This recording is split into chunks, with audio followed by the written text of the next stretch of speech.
హల్లెలూయా. ఏమండి, ఇలా చెప్పుకుంటూ పోతే రూతు గ్రంథం మీలో చాలామందికి తెలుసు.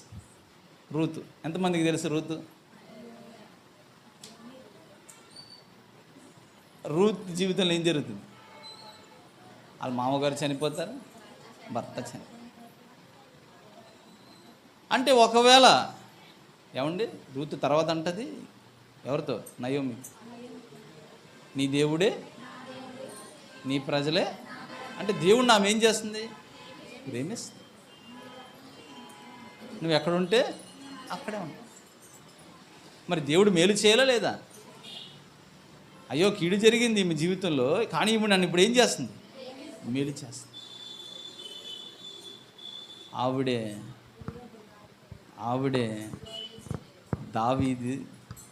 దావీదు నానమ్మ. రూత్ ఎవరంటమ్మా? దావీదు వంశంలోనే ఎవరు పుట్టారు? అప్పుడు యేసు ప్రభువుకి రూత్ ఏమవుద్ది? నానమ్మే. చప్పట్లు కొట్టేది 100%.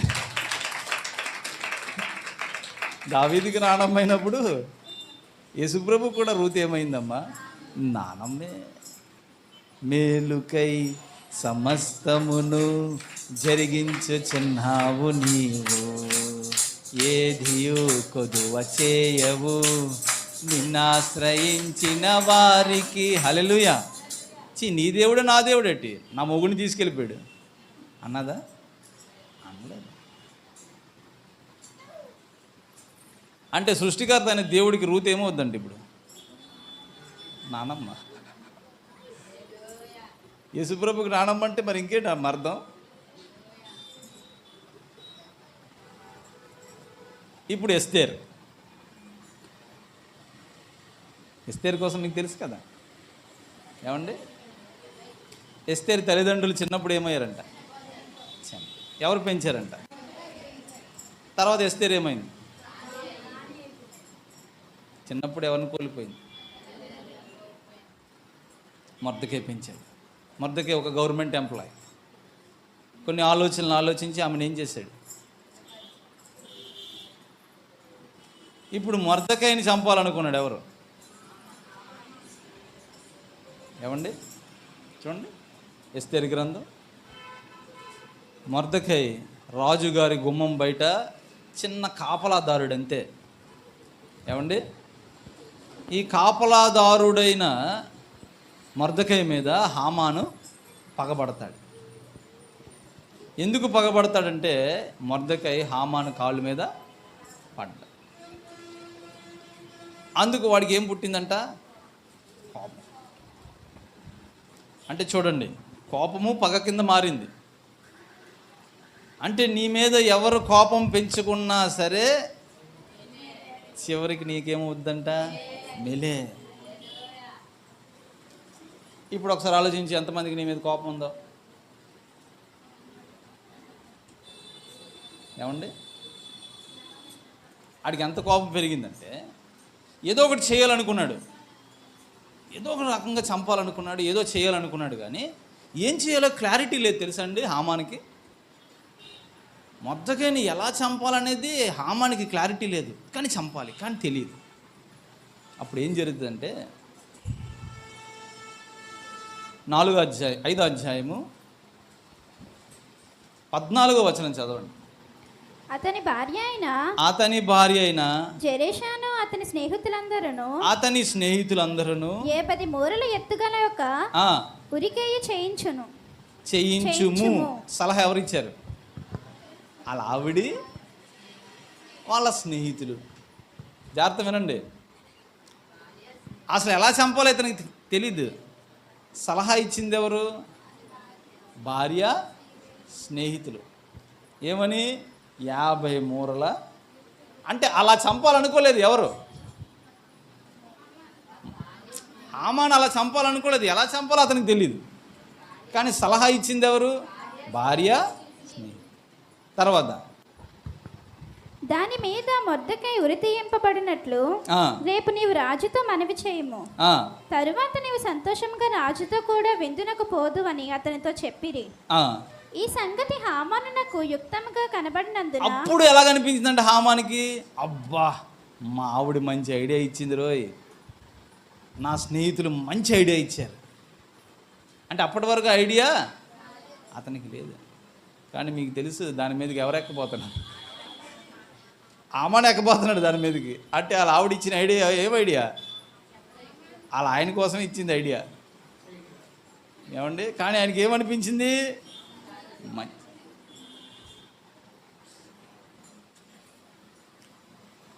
తర్వాత అంతేనా? ఈ సంగతి హామానునకు యుక్తంగా కనబడినందున ఆ. అతడు ఉరికొయ్యి మొదట సిద్ధము చేయించాను. అంటే మొర్దెకై కోసం ఏం సిద్ధమైంది? మొర్దెకై కోసం ఉరికమ్మం సిద్ధమైంది. అంటే మొర్దెకైని ఎలాగైనా ఉరికంబం మీదకి ఎక్కించాలి. 7వ అధ్యాయము 9వ వచనం. రాజు ముందర నుండి చండులలో హర్బోనా అనొకడు ఏలినవాడ చిత్తగించుము. ఆఖరికి రాజుగారికి తెలిసిపోద్ది ఈ హామాను మంచివాడు కాదు. తర్వాత రాజు మేలు కొరకు మాటలాడిన మొర్దెకైని ఉరితీయుటకు హామాను చేయించిన 70 మూరల ఎత్తుగల ఉరికొయ్య హామాను ఇంటినొద్ద నాటబడి ఉన్నదనగా. ఆగండి, ఇప్పుడు ఒకడు చెప్పేశాడు రాజుకి, సార్ మీకు మొర్దెకై మేలు చేశాడు కదండి, కానీ మీకు మేలు చేసిన ఈ మొర్దెకైని చంపడానికి వాళ్ళ ఇంటి దగ్గరే 50 మూరల ఉరికొయ్యను తయారు చేశాడు సార్ అనగానే తర్వాత రాజు దాని మీద వాని ఉరితీయుడని ఆజ్ఞ ఇచ్చాను. ఆగండి, రాజు ఏమన్నాడు? చేయించాడా? చేయించాడు కదా, అయితే దాని మీద ఎవరిని చంపండి, ఆడిని చంప. అంటే ఇక్కడ తెలుసుకోవలసింది ఏంటి?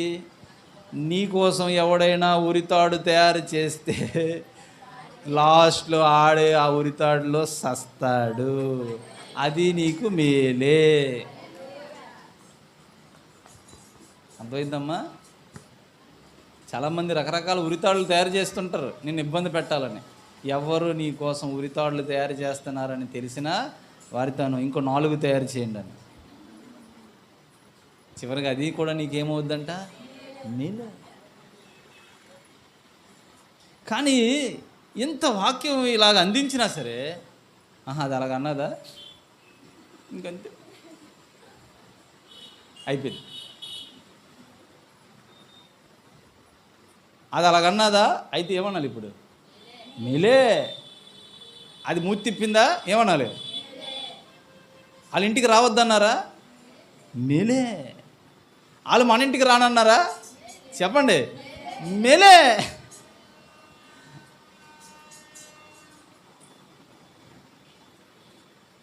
పలాంటి ఏదో నష్టపోయావా? చెప్పండి, మేలే. ఎవరిని ప్రేమిస్తే అంటే ఏ విషయంలో కూడా మనం ఏమవ్వద్దు, కృంగిపోవద్దు. నీ అక్క చెల్లెలకి నీ అన్నదమ్ములకి నువ్వంటే ఇష్టం లేదా? చెప్పండి, మేలే. చిన్నప్పుడే తల్లిదండ్రులు నిన్ను విడిచిపెట్టి వేరే లోకాలకు వెళ్ళిపోయారా? నీకేమైందంట? నీకు అది మేలే.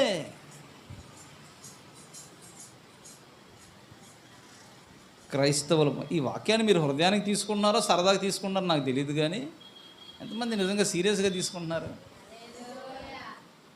పౌలు గారు రాశారండి ఆ మాట. మనకి ఏది జరిగినా సరే అదేంటంట? మేలే. కరువు వచ్చిందా? మేలే. అనారోగ్యం వచ్చిందా? మేలే. ఇదిగో మొత్తం గ్రంథం అంతా ఇలాగే ఉంటుంది. గ్రంథం ఫస్ట్ నుంచి లాస్ట్ వరకు ఏది వారికి జరిగినా చివరికి ఏం జరిగిందంట? మేలైతే. ఒకానొక సందర్భంలోని యెహోషువపాతు అని ఒక రాజు ఉంటాడు. 5 రాజులు ఆ రాజు మీదకి యుద్ధానికి వస్తారు. ఊరికినే రాజు భయపడతాడు. వెంటనే ప్రవక్త వచ్చి చెప్తాడు, మీరు భయపడద్దు, మీరు భయపడద్దు, యుద్ధానికి మీరు రెడీ అవ్వండి. వారు మీతో యుద్ధానికి దిగారు కదా, మీరు యుద్ధం చేయవలసిన పని లేదు, దేవుడే మీ పక్షాన ఉండి ఏం చేస్తాడు? యుద్ధం చేస్తాడు. కానీ దేవుడు వెళ్ళమన్న స్థలానికి వెళ్ళండి అంట. వెంటనే వారు బయలుదేరుతారు. ఈ రాజు తన సైన్యాన్ని తీసుకొని బయలుదేరుతాడు. దేవుడు వెళ్ళమన్న స్థలానికి అక్కడ చేరుకున్న తర్వాత యుద్ధానికి దిగి వచ్చిన ఆ రాజులందరూ అక్కడ చచ్చిపోయి పడి ఉంటారు. చనిపోయి పడి ఉంటారు. ఆ స్థలానికి వెళ్ళేసరికి అందరూ చనిపోయి ఉంటారు. వాళ్ళే పొడుచుకొని చనిపోతారు. ఆఖరికి అక్కడికి వెళ్ళిన తర్వాత వారు వెండి బంగారములు ఏరుకుంటారు. ఆఖరికి ఏరుకొని ఇక విసిగిపోతారన్నమాట. ఆల్రెడీ 3 రోజులు అయిపోద్ది. అప్పటికి 3 రోజులు ఏం పని? మనం ఎన్ని రోజులు ఏరుతాం చెప్పండి? అదే పరిస్థితి మనకుంటే.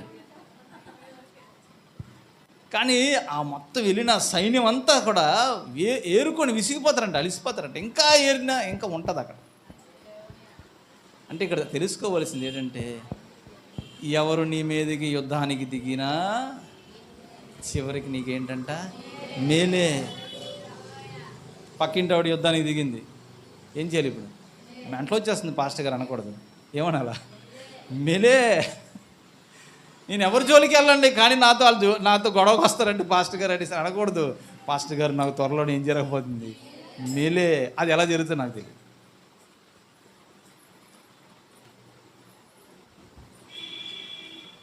ఈ రోజు నుంచి ఈ మాట నీ నోట ఉండాల. ఏమని? నా కూతురికి నాకు గొడవ అయిపోయింది పాస్టర్ గారు, కానీ చివరికి నాకు మేలే. హల్లెలూయా. అంటే దేవునికి ఇష్టమైంది ఏంటంటే, నీ జీవితంలో ఏం జరిగినా సరే నీకేం చేయాలా? మేలు చేయాలి, దాన్ని మేలుగా మార్చాలి.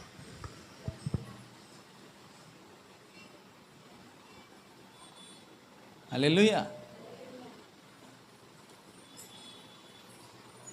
నాకు ఒక కల వచ్చింది.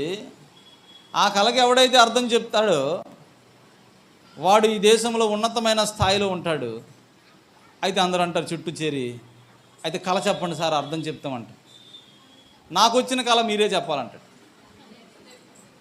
కళ చెప్తే అర్థం చెప్పగలం, కానీ మీకే కళ వచ్చిందో నాకెలా తెలుస్తుందన్న? నేను మర్చిపోయాను ఆ కళ. నాకే కళ వచ్చిందో మీరు చెప్పి ఆ కళకు అర్థం కూడా. అప్పుడు వాళ్ళు అంటారు, అయ్యగారు ఇది మానవులు ఎవరో చెప్పలేరండి, ఇది ఎవరి వల్ల అవ్వదంటే. అయితే మీ అందరిని చంపేస్తానంటాడు. ఆ రాజు కూడా కాదు, చక్రవర్తి. మొత్తం అందరిని చంపేయండి అంటాడు. రాజులకే గర్వం, మరి చక్రవర్తి కదా. అందులో ఆ లిస్టులో, చచ్చిపోయే లిస్టులో ఒక ఆయన ఉంటాడు, దానియేలు. సార్ కొంచెం టైం ఇవ్వండి సార్, నాకు ఒక దేవుడు ఉన్నాడు, ఆయనకి అసాధ్యమైనది ఏది లేదు. ఆయన అడుగుతాను. ఏమని అడుగుతాడంట? అయ్యా నెబుకద్నెజరుకి ఏ కళ ఇచ్చావో నాకు చెప్పని అడుగుతాడు. ఆ విశ్వాసం చూడండి, ఎంత ఫెయిత్. అయ్యా అతనికి వచ్చిన కళ నాకు చెప్పాడయ్యా, దానికి అర్థం చెప్పయ్యా అంటే బాగుండు. కానీ అలా కాదు, అతనికి వచ్చిన కళ ఏంటో నాకు చెప్పు అంటాడు. అవతలడికి వచ్చిన కళ ఈయనకి చెప్పాలంటే చెప్తాడని నమ్మాడు. నిజంగా ఇప్పుడు నేను అంటాను మీ అందరితోని, అమ్మ నాకు రాత్రి ఒక కళ వచ్చింది, మీరు అర్థం చెప్పండి అంట. అప్పుడు మీరేమంటారు? ఆ కళ ఏంటో చెప్పండి పాస్టర్ గారు. నాకు ఏ కళ వచ్చిందో కూడా మీరే చెప్పాలంటే మీరేమంటారు? వీడికి ఎలా దేవుడి కోసం చెప్పి మెంటలు వచ్చేసింది కావాలి వీడికి, పిచ్చోడే అయిపోయినట్టుగా అంటారా లేదా? ఇప్పుడు ఆ రాజుకి ఏమొచ్చింది చెప్పండి. ఆడు పిచ్చిరాజు అయిపోయాడు. అవతలోడికి పిచ్చి పట్టినా నీకు మేలే. చప్పట్లు కొట్టి దేవుని మహిమపరుద్దాం. అంతే. తర్వాత ఆ రాజు తర్వాత రాజు అయిపోతాడు దానియేలు. చప్పట్లు కొట్టి దేవుని మహిమపరుద్దాం. పాస్టర్ గారు మా ఆయనకి పిచ్చి వచ్చిందండి ఈ మధ్య అంటే, అది కూడా నీకేంటి మేలే. మా ఆవిడ పిచ్చి పిచ్చిగా ప్రవర్తిస్తుందండి అంటే, అర్థం పర్థం లేని పనులు. అది కూడా నీకు చివరికి ఏమవుతుందంట? ఎవరికి చెప్పుకుంటే? దేవుడికి చెప్పుకుంటే. హల్లెలూయా. మళ్ళా ఆడికి పిచ్చి వస్తుంది. అదే పిచ్చిరాజు కదా, ఆడికి మళ్ళీ పిచ్చి వస్తుంది. ఒరే 4 రోజుల వరకు నా బొమ్మకి దండం పెట్టాలని ఒక విగ్రహం తయారు చేస్తాడు. అప్పుడు ముగ్గురు ఏం చేస్తారు? ముగ్గురు నీ బొమ్మగట్టి పరిస్థితుల్లో దండం పెట్టమంటారు. ఆ ముగ్గురు పేర్లు ఏం పేరు? వెంటనే వీడు ఏం చేస్తాడు? అగ్నిగుండాన్ని రగిలిస్తాడు.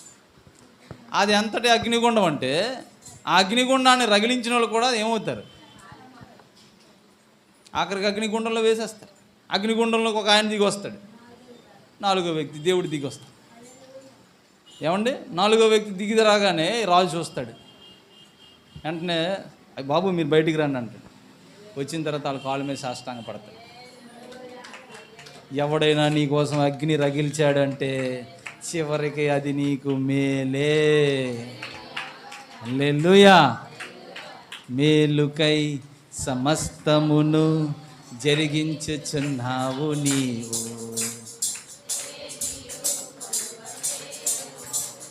నిన్నాశ్రయించిన వారికి. హల్లెలూయా. చూడండి, ఈ ప్రేయర్ అయిపోయిన తర్వాత ఆ రోడ్డు అలా దాటేసరికి ఈ వాక్యం పరలోకం వెళ్ళిపోతుంది. ఇది 100కి 1,00,000% గ్యారంటీ. అంతా ఈ సర్కిల్లో ఉన్నంతవరకే పోను.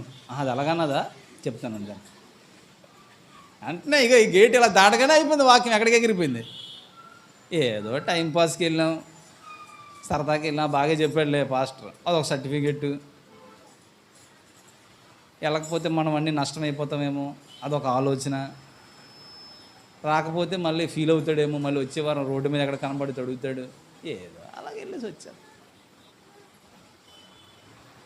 అలాగ ఉన్నంత వరకు ఏం జరిగినా మేలవ్వదు. పక్కోడు చెప్పండి. అలాగ ఉన్నంత వరకు ఏం జరిగినా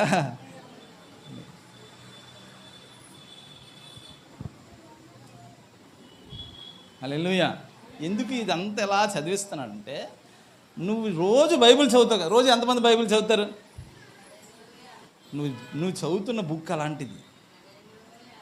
ఇందులో ఉన్న భక్తులకి ఎవరి పేర్ల మీద అయితే ఈ గ్రంథం రాయబడి ఉందో వారికి ఏం జరిగినా చివరికి ఏమైంది? మేలే. లాజరు చెత్తకుండీ దగ్గరే అనారోగ్యంతోనే, కానీ చివరికి అతనికి ఏమైంది? మేలే. అంటే ఎవరు ఆ అనారోగ్యాన్ని బట్టి ఎవరు అతన్ని ఏం చేయలేదు, చూడలేదు. కుక్కలు వచ్చి అతన్ని ఏం చేస్తున్నాను అంటే అతనికి ఉన్న రోగం అంటుకుంటుందని ఆ బంధువులు అందరూ ఏం చేశారు? బాబు ఈడుకున్న రోగం నాకు అంటుకుంటుందని. కానీ చివరికి అది ఏమైంది? మేలే. దేవదూతలు వచ్చి ఏం చేసే పట్టుకు. నేను చూడలేదు లాజర్ని. లాజర్ ఎవరో మనకి, కానీ అతని ఫేస్ ఎప్పుడు మనం చూడలేదు, జస్ట్ ఇందులో చదువుకోవడమే. అతని పేరు దేవుని గ్రంథంలో శాశ్వతంగా రాయించాడు. అంటే అతని అనారోగ్యము, అతన్ని బంధువులు విడిచిపెట్టడం, చివరికి అతనికి అంతా ఏమైంది? మేలే. హల్లెలూయా.